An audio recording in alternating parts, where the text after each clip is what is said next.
శ్రీ సాయినాథాయ నమః. శ్రీ సాయి సచ్చరిత్రము మొదటి అధ్యాయము. గురు దేవతాస్తుతి. బాబా గోధుమల పిండి విసిరిన కథ, దాని తత్వము.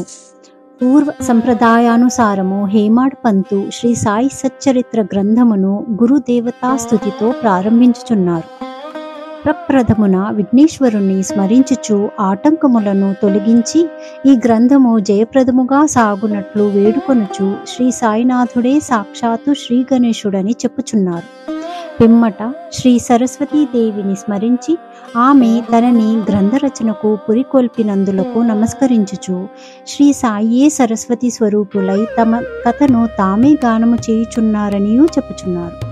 తదుపరి సృష్టి స్థితి లయకారకులకు బ్రహ్మ విష్ణు మహేశ్వరులను ప్రార్థించి శ్రీ సాయియే అందరి స్వరూపులనియు వారు మనలను సంసారమను నదిని దాటించగలరనియు చెప్పుచున్నారు.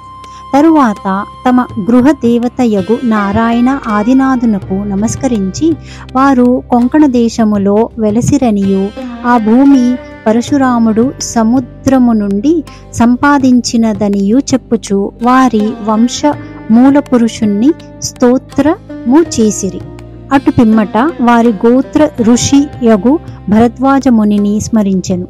అంతేగాక ఆజ్ఞావల్కుడు, భృగుడు, పరాశరుడు, నారదుడు, సనక సనందనాథులు, సనత్కుమారుడు, శుకుడు, శౌనకుడు, విశ్వామిత్రుడు, వశిష్ఠుడు, వాల్మీకి, వామదేవుడు, జైముని, వైశంపాయనుడు, నవ యోగీంద్రులు మొదలగు పలువురు మునులను, నివృత్తి, జ్ఞానదేవు, సోపాను, ముక్తాబాయి, జనార్దనుడు, ఏకనాథుడు, నామదేవుడు, తుకారాం, కాన్హా, నరహరి తదితర అర్వాచీన యోగీశ్వరులను కూడా ప్రార్థించెను.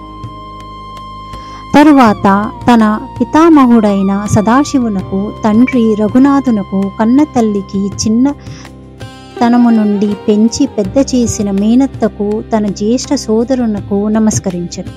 అటుపైన పాఠకులకు నమస్కరించి తన గ్రంథమును ఏకాగ్ర చిత్తముతో పారాయణ చేయుడని ప్రార్థించెను.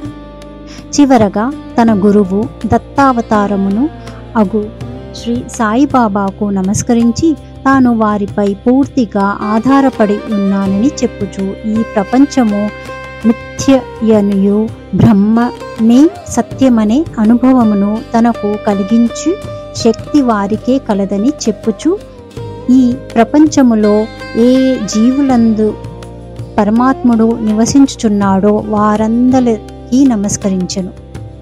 పరాశరుడు, వ్యాసుడు, చాండిల్యుడు మొదలగు గలవారు చెప్పిన భక్తి మార్గములను పొగిడి వర్ణించి పిమ్మట హేమాడ్ పంతు ఈ క్రింది కథను చెప్పుటకు ప్రారంభించెను. 1910 సంవత్సరం తదుపరి ఒకనాటి ఉదయమున నేను షిరిడి మసీదులో ఉన్న శ్రీ సాయిబాబా దర్శనమును కొరకు వెళ్ళితిని. అప్పుడు జరిగిన ఈ క్రింది విషయమును గమనించి మిక్కిలి ఆశ్చర్యపడితిని. బాబా ముఖ ప్రక్షాళనము గావించుకొని గోధుమలు విసురుటకు సంసిద్ధుడగుచుండెను. వారు నేలపై బోనె పరిచి దానిపై తిరుగలి ఉంచిరి. చేటలో కొన్ని గోధుమలు పోసుకొని కఫిని అనగా చొక్క చేతులు పైకి మడిచి పిడికెడు చొప్పున గోధుమలు వేయుచు విసరసాగిరి. అది చూచి నాలో నేను, ఈ గోధుమ పిండిని బాబా ఏమి చేయును? ఆయనెందుకు గోధుమలు విసురుచుండెను? వారు భిక్షాటనముచే జీవించువారే కదా, వారికి గోధుమ పిండితో ఏమీ నిమిత్తము? వారికి పిండి నిలవ చేయవలసిన అగాత్యము లేదే అని చింతించితిని. అచటకు వచ్చిన మరికొంతమంది కూడా ఇట్లే ఆశ్చర్యమగులయ్యిరి. కానీ మాలో ఎవరికి కూడా బాబాను ప్రశ్నించుటకు ధైర్యము చాలకుండెను. ఈ సంగతి వెంటనే గ్రామంలో వ్యాపించెను. నలుగురు స్త్రీలు ఎటులనో సాహసించి మసీదు మెట్లెక్కి బాబాను ప్రక్కకు జరిపి వారే విసురుట ప్రారంభించిరి. వారు తిరుగలి పిండిని చేత పట్టుకొని బాబా లీలలను పాడుచు విసురుట సాగించిరి. ఈ చర్యలను చూచి బాబాకు కోపం వచ్చెను. కానీ వారి ప్రేమకు భక్తికి మిగుల సంతసించి చిరునవ్వు నవ్విరి. విసురునప్పుడు స్త్రీలు తమలో తామిట్లా అనుకునేరు, బాబాకు ఇల్లు పిల్లలు లేరు, ఆస్తిపాస్తులు లేవు, వారిపై ఆధారపడిన వారు, ఆయన పోషించవలసిన వారు ఎవరూ లేరు.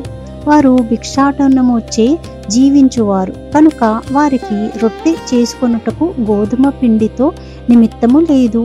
అట్టి పరిస్థితిలో బాబాకు గోధుమ పిండితో ఏమి పని?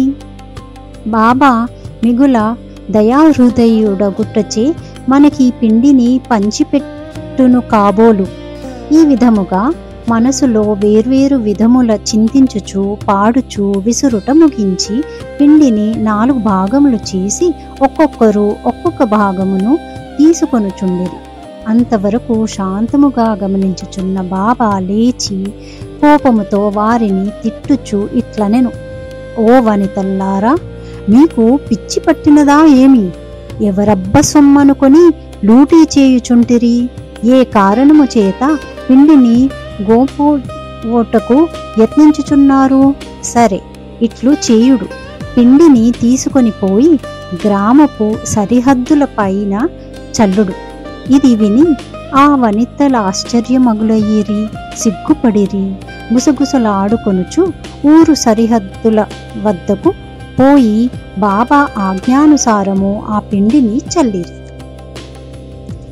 ఇదంతయు చూచి షిరిడీ ప్రజలను బాబా చర్యను గూర్చి నేను ప్రశ్నించి తిని, ఊరిలో కలరా జాడ్యము గలదనియు దానిని శాంతింపచేయుటకది బాబా సాధనమనియు చెప్పిరి. అప్పుడు వారు విసిరినవి గోధుమలు కావనియు వారు కలరా జాడ్యమును విసిరి ఊరి కవతల పారద్రోలురనియు చెప్పిరి. అప్పటి నుండి కలరా తగ్గెను. గ్రామములోని ప్రజలందరూ ఆనందించిరి. ఇదంతయు వినిన నాకు మిక్కిలి సంతసము కలిగెను. దీని గూఢార్థమును తెలుసుకొన కుతూహలము కలిగెను. గోధుమ పిండికి కలరా జాడ్యమునకు సంబంధమేమి? ఈ రెండింటికి గల కారణ సంబంధమేమి? ఒకటి ఇంకొక దాని నెట్లు శాంతింపజేసెను? ఇదంతయు అగోచరముగా తోచెను. అందుచే నేను తప్పక ఈ విషయమును గూర్చి రాసి బాబా లీలలను మనసారా పాడుకొను అని నిశ్చయించుకుంటుంది. ఈ లీలలను చూచి ఇట్లు భావించుకొని హృదయానందము పూరితుడ అయితిని. ఈ ప్రకారముగా బాబా సచ్చరిత్రను వ్రాయుటకు ప్రేరేపింపబడితిని. అట్లే బాబా కృపా కటాక్షములచే ఆశీర్వాదములచే గ్రంథము నిర్విఘ్నముగా జయప్రదముగను పూర్తి అయినది. తిరగలి విసురుట, దాని వేదాంత తత్వము. తిరుగలి విసురుటను గూర్చి షిరిడీ ప్రజలను కొను రీతియే కాక దానిలో వేదాంత భావము కూడా కలదు. సాయిబాబా షిరిడీ యందు సుమారు 60 ఏండ్లు నివసించెను. ఈ కాలమంతయు వారు తిరుగలి విసురుచూనే ఉండిరి. నిత్యము వారు విసరునది గోధుమలు కావు, భక్తుల యొక్క పాపములు, మనోవిచారములు మొదలగునవి. తిరుగలి యొక్క క్రింది రాయి కర్మ, మీది రాయి భక్తి. చేతిలో పట్టుకొనిన పిడి జ్ఞానము. జ్ఞానోదయమునకు గాని ఆత్మా సాక్షాత్కారమునకు గాని మొట్టమొదట పాపములను కోరికలను తుడిచి వేయవలయును. అటు పిమ్మట త్రిగుణ రాహిత్యము పొందవలను, అహంకారమును చంపుకొనవలను. ఇది వినగనే కబీరు కథ జ్ఞప్తికి వచ్చును. ఒకనాడు స్త్రీ ఒకతే తిరుగలిలో ధాన్యమును వేసి విసురుచుండెను. దానిని చూచి కబీరు ఏడవసాగెను. నిపతి నిరంజనుడను ఒక సాధు పుంగవుడది చూచి కారణము అడగగా కబీరు ఇట్లు జవాబిచ్చెను, నేను కూడా ఆ ధాన్యము వలె ప్రపంచమును తిరుగలిలో విసరబడదను కదా. దానికి విపతి నిరంజనుడు ఇట్లు బదులిచ్చెను, భయము లేదు, తిరుగలి పిడిని గట్టిగా పట్టుకొనుము, అనగా జ్ఞానమును విడవకము. నేనెట్లు గట్టిగా పట్టియున్నానో నీవును అట్లే చేయుము. మనసును కేంద్రీకరించుము, దూరముగా పోనీయుకుము. అంతరాత్మను జూచుటకు దృష్టిని అంతర్ముఖము గావించుము.